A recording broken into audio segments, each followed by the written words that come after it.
Hello. We're at one of our turning facilities where we're going to machine this apparently simple part. This is an adapter that is mounted between the drawbar and the chuck on our machines. Look, it has internal and external threads.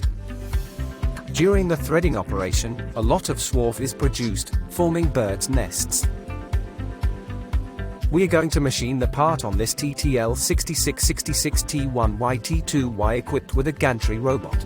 The material is ST52 or its equivalent S355, which, as you know, is difficult to cut and tends to generate swarf, which poses a problem for process automation. To resolve it, we have used oscillation cutting in both turning and threading. Let's look at it in detail.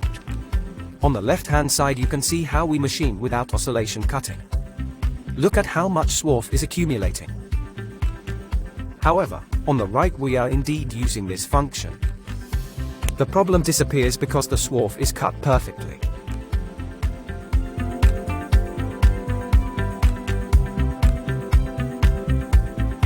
In previous videos we showed you how to break chips in turning or grooving using oscillation cutting.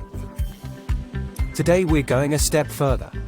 We'll see how to apply this same principle to threading operations.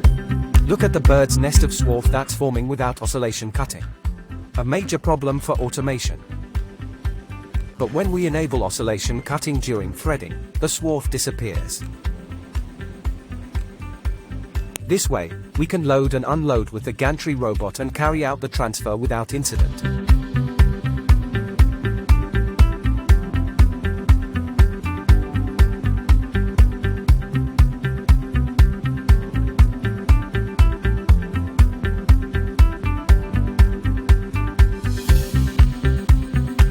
Features like this make the difference to productivity and machining quality. See you in the next video with more practical solutions for your CMZ lathes.